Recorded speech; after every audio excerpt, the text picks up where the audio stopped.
Maayong buntag mga igsoon diha kang Kristo niini nga panahon sa Kwaresma.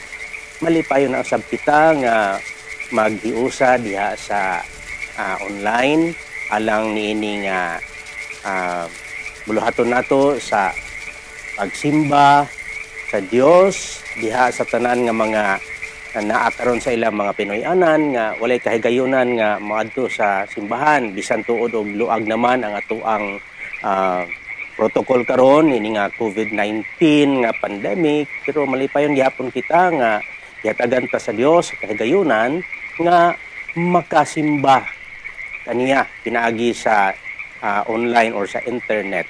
So dapit na mo kamong tanan, especially katong naakaron sa inyong mga balay nga unta maghiusa kita aron duolon ta ang Ginoo aron ato siyang himayaon og simbahon nini nga panahon alang sa pagpamalandong sa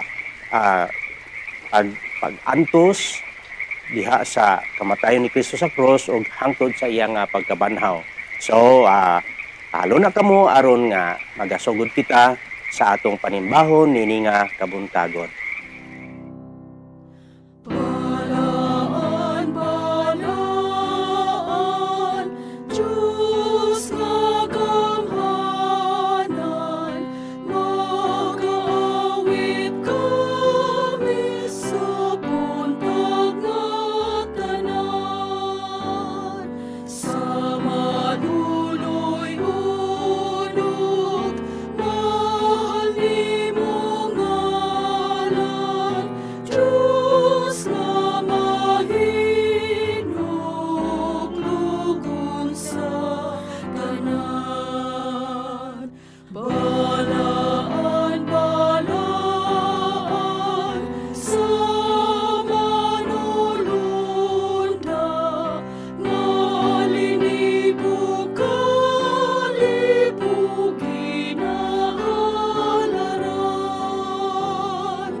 Magampo ta.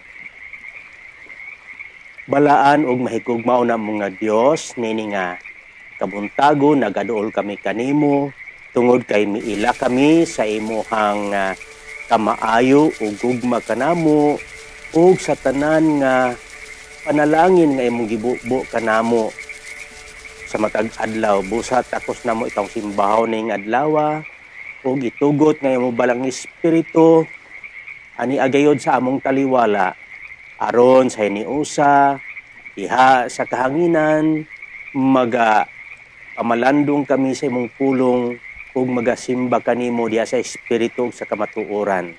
Ubani kami ug itugot nga mabati namo ang tinuod nga kalipay sa pagsimba kanimo. Sa ngalan ni Jesus. Amen. Alang sa patukuranan sa ato nga pamalandong niini nga kabuntagon, makita sa sulat ni Lucas 21:34 ngadto sa 37 nga nag-ingon, busa pagbantay kamo, ayaw kamo pagpatuyang sa pagkaon o pag-inom sa makahubog nga ilimnon, ayaw kamo pagpadaog sa mga kabalaka mahitungod ni ining kinabuhia kay tingali unya makalitan kamo ni adtong adlaw. kay miabot o moabot kini sa tanang mga tao sa tibuok kalibutan ingon sa usa ka litag.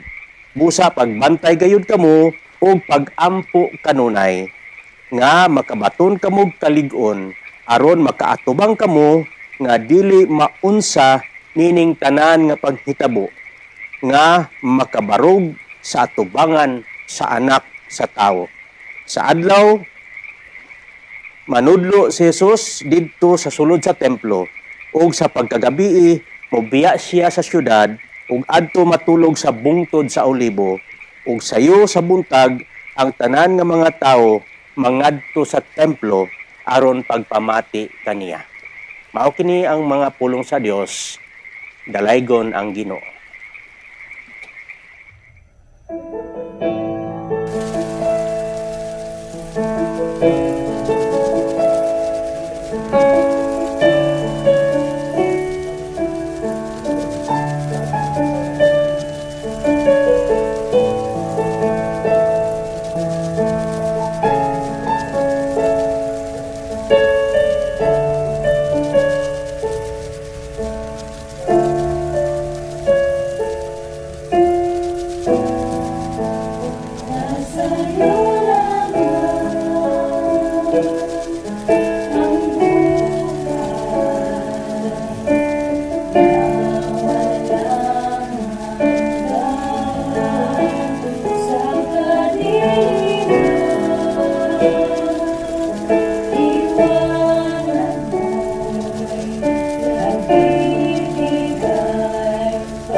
Mga igsuon, nining panahon sa Kwaresma, siguro sa matagtuig nga ato kining gisaulog, makaingon siguro kita nga nagbalik-balik naman ni unsa may bag-o. Ug tungod sa atong paghuna-huna unsay bag-o, nalimta na nato hinuon kung unsa ang pinaka-basic, unsa ang hinungdan nganong magsaulog kita sa Kwaresma.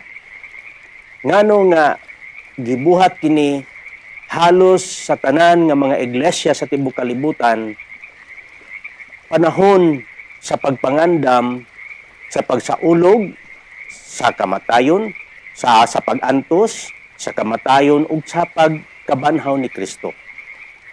So mangutana siguro kita karon, dili tong unsay bag-o kung dili unsa ang tinuod nga rason ngano magsaulog kita. Kay base taas na kaita o giluparan, layo na kayo ang atong panguna-huna, wala na kita nakatugkad ngano nga ato kining gibalik-balik matag tuig. Mga igsuon, tuguti ako niningatak na karon sa ato nga pagpamalandong. Baliko na to, unsa man gayo di ay ang hinungdan nganong gibuhat ni Kristo. Nganong nga gidid-an niya ang iyahang kaugalingon sa pagkinabuhi nga makaikyas o makalingkawas sa grabe nga kasakit o mga pag-antos. To the extent nga iyang yutang gipakamatyan diha ibabaw sa krus. Malandong siguro kita unsa man gyud kay base og wala na gyud nato ni matugkad karon o nalimtan baka hinuon diha sa atong paglawig sa pagtuo. Atong hinumduman mga igsuon nga tungod sa atong mga sala, tungod kay ikaw ug ako nakasala, mao kini ang hinungdan ngano nga giantos ni Jesus ang kasakit, ang pagpakaulaw ug ang kamatayon tungod kanato, tungod sa atong mga sala. Mao kini ang tinuod nga hinungdan. So makahinuklog ba kita nga kita mo hinungdan nga nagsuffer ang usa ka tawo? What if unsa kay atong bation karon physically? Naay mga tawo higala ba nato or ato ang kauban sa balay ato igsuon o kauban sa panimalay nga nag-antos tungod sa atong gihimo. Unsa kay atong bation? Dili nato mga igsuon matugkad ug masinati ang tinuod nga pagbati kung dili nato ilhon personally nga kita di ay itong hinungdan nganong si Kristo nagantos. Busa niningatak na ang Kwaresma nga ato karon ginasaulog mao kini ang paglawig nato gikan sa pagpamalandong nga si Kristo nagpakamatay alang kanato hangtod sa atong pagsaulog sa pagkabanhaw. 40 ni siya kaadlaw without counting anang mga Domingo. So tinuod na mga igsuon nga kini adunay historical nga background sa mga pagano nga practices. No? Like Easter. Ug uban pa. Pero atong hinumduman nga bisan tuod og na bulingan kini or na-contaminate tungod kay naaman siya origin nga murag pagan nga mga practices. Pero atong hinumduman kung unsa gayud ang tumong nganong ato kining gipamalandungan o gisaulog kini nga mga panahona sa Kwaresma. Og nagtuo ako sumala sa gingon ni Apostol Pablo nga atong sulayan ang tanang espiritu, kuptan ang maayo ug isalikway ang daotan. Busa Duyog mga igsuon, aron pamalandungan nato kini nga panahon ug unsay angay natong buhaton aron nga mabalik tan-aw nato ug ato gyud tinuoray nga bation ang kamahinungdanon sa pagsaulog. Unsa man ang angay natong buhaton ini nga panahona, basig makalimot na pud kita. Kay sa tinuod lang mga igsuon, murag daw nalimtan na pud nato unsa gyud ang tinuod nga kahulugan sa pagsaulog. Ano tulo ka importante nga mga butang nga atong isgutan. Una, kini nga panahon sa Kwaresma mao'y panahon sa pagpuasa, a time of fasting. Pagpuasa gyud di ay. Kung atong hinumduman sa mga igsoon nato nga mga Katoliko, naagid sila ilang pagpuasa, pero ang ilang pagpuasa sa kanabitang desire o kalami sa mga pagkaon nga mga karni. Muna nga panahon sa Kwaresma, di sila mo kaon og karni. Kay magpuasa sila. Pero mga igsoon, ang tinuod lang, ang pagsaulog sa Kwaresma mao ang tinuuray nga pagpuasa. Unsa man nga klaseng puasa? Pananglitan diha sa atong mga pagkaon. Si Kristo mismo naghisgot mahitungod og fasting or pagpuasa. Ug unsa ka mahinungdanon ang pagpuasa diha sa atong espirituhanon nga kinabuhi. Sa dihang ang mga tinuan, wa sila kabuhat o wa sila kahimo sa mga gipahimo ni Kristo. Sila gipahimangnuan ni Kristo. Nakulangan kamo sa pagampo o pagpuasa. Kita usab karon nagtuo ko nga gipahimangnuan pud ni Kristo niini that we need to fast. Kinahanglan magpuasa ta, pero ang uban mga igsoon magpuas man og kaon hinuon. Ako nalipay lang ko kay sulod sa 3 ka bulan nga ako nang faithfully ako nang gisunod kining himo na lang nga mo kaon na lang og duha sa usa ka adlaw. Unya ilabi na 3 na pud ka bulan nga wala ko nagkaon og kanon, rice or anything like bread, kanang mga pan. Sulod sa 3 ka bulan, 8 na pud ka kilo ang gikibra sa akong timbang. Kay murag dili naman maayo akong paminaw. Og tawag na gyud to sa panglawas nga kinahanglan naa kay i-deprive, naa kay magdumili ka sa mga butang nga mura og sa imong tan-aw dili ka mabuhi kung wala na siya. So kinahanglan ta nini nga panahon nga mamalandong unsa man kadtong mga butang nga nakahigot ka nato nga murag daw dili ta mabuhi kung wala na mga butanga. Labi na karon ang atong mga gadgets, atong mga cellphone, Facebook, mga dula sa internet, naatay daghan karon nga mga kabatanunan, kabataan, mga hamtong, itaran, na higot na ni ana.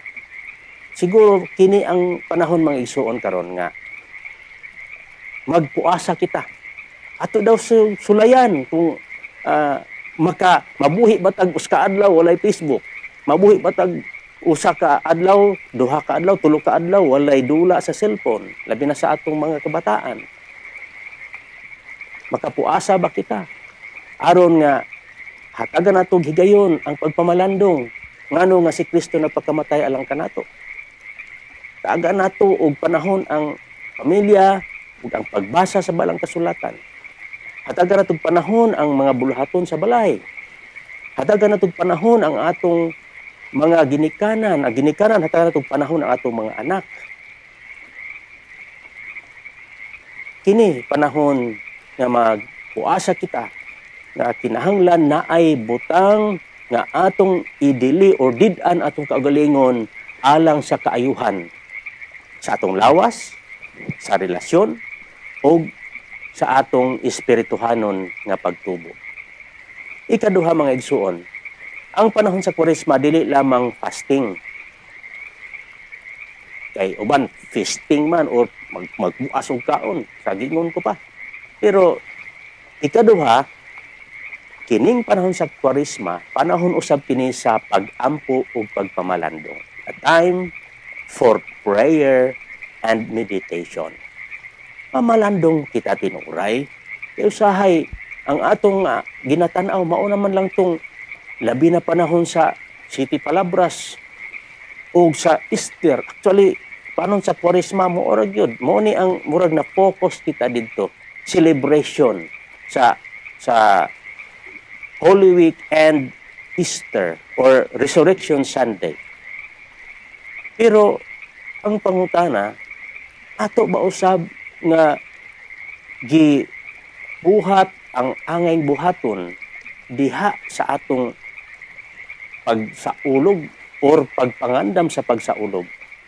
Sa atong gibasa, atong makita nga ang atong Ginoong Jesucristo nag-warning, nagpasidaan gyud nga kini nga mga importanteng butang, ang atong mga pag-ampo, ang atong pagpamalandong, ang ato nga paglid-on sa atong kaugalingon kay moabot kini mga panahona nga ang atong kinabuhi anaa sa mga kalisdanan.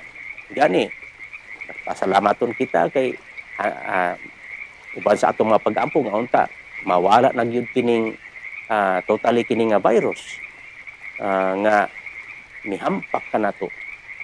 Pero atong hinumduman mga igsoon nga importante gyud ang mga pag-ampo kanunay.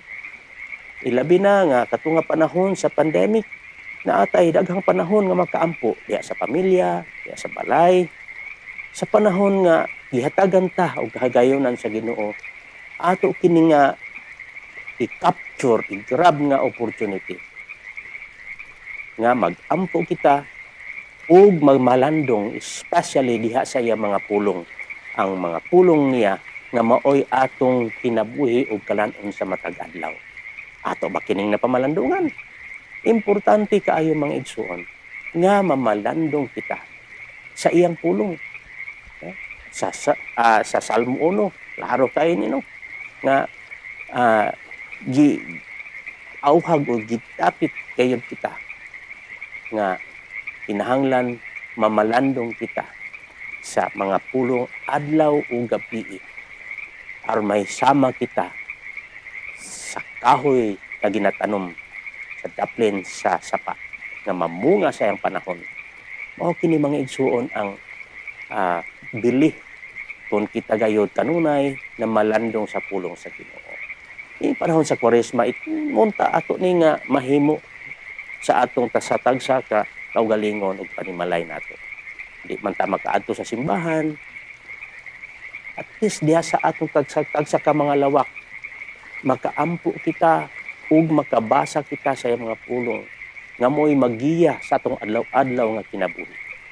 Katapusan mga igsuon, di lamang sa pagpuasa, sa pag-ampo ug mga pamalandong, kung dili kini nga Kwaresma mo'y panahon sa ato ang pagbuhat ug maayo o kaayuhan to give something good alang sa mga katawhan nga maabot nato. Especially panahon sa fasting, kung ato nang gi-monetize na atay mabilin, asa man nato dapit na siya pwedeng i-share, ihatag. Nainumdum ko sa ministry karon sa akong asawa, bisan taliwala sa kabisi sa pagtudo, na siya usa ka community nga mga bata nga kinder o grade 1, iyan ang ginatudluan matag Sabado ug Domingo. Nya gawa sa libreng tudlo, magdala pa gyud na siya og pang snacks nila. Para dili lang maengganyo ang mga bata, kung dili ma-express pod how they are being take cared of. Na giatiman pod sila ng mga bata. gamit og mga bisan gagmay nga resources nato to share sa atong pagpakig-ambit ngadto sa uban. Unsa man diha kanato karon ang pwede nato mabuhat alang sa uban, kay sa tinuod lang mga igsuon, we are too selfish. Kitang tanan mura tag nakipagka ako-akoon lang gayud. No? Ako, among pamilya, focus lang yun ta kanunay sa atua nga kita unta gisugo ni Jesus nga magkinabuhi alang sa uban. Kabalo man mo sa tinuod nga kanang kahulugan anang joy nga J-O-Y, namantay kanta ana. No? Mo na tinuod nga kahulugan mga igsuon sa pagbuhat og maayo. Ang tinuod nga kalipay mao ang atong pagbuhat una ngadto kang Jesus, J. O means others. Ang imo lang yung self mo oy last. Pero usahay magud ato na siyang balihon. Unahon nato ang atong kaugalingon, usa ang uban. Ya, sad to say, ulahi pa gyud ang Ginoo. Kung ato ganing baligtaron nga formula kanang joy, dili gyud ta tinuod magmalipayon. Apan kung ato kana siya nga sundon, unahon nato ang Ginoo, dayon ang pag-alagad sa uban, ulahi ang ato, then diha nato batunan ang tinuod nga kalipay. So niini nga panahon sa pagsaulog sa Kwaresma, manghinaot ako nga maka-puasa kita. Mamalandong kita unsay atong pwede nga wadon usa para nga mahimong makahuluganon atong kinabuhi. Mag-ampo kita, mamalandong sa iyang pulong aron mapuno kita. Mabuhong kita sa iyang mga pulong aron makaalagad ug ma-share nato sa uban. More importantly, kinahanglan usab ang ato nga pag-express sa atong pagtuo pinaagi sa atong pagtabang sa angay nga tabangonon. Kay di kumuto igsuon nga di gyud ta o wa ta ikatabang sa uban. Kay ang anak sa Dios iyang gipanalanginan aron kini nga panalangin iya atong mapakig-ambit sa uban. So dalay ko ng Dios og maayo nga pagsaulog sa atong Kwaresma, ang Dios magapanalangin kaninyong tanan.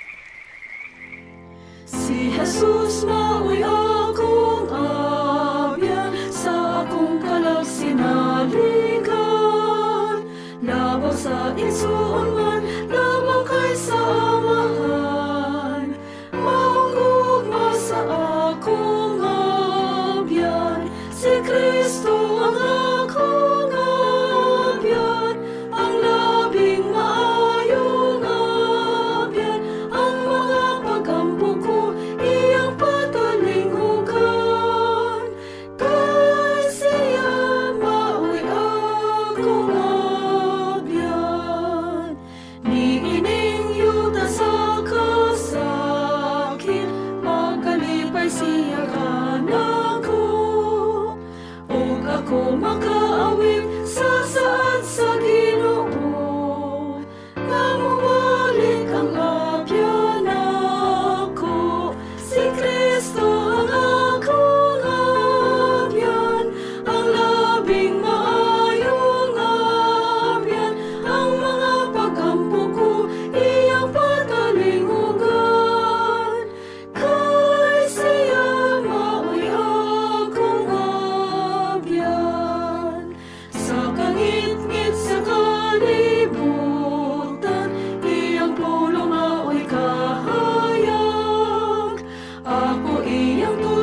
Magampo ta.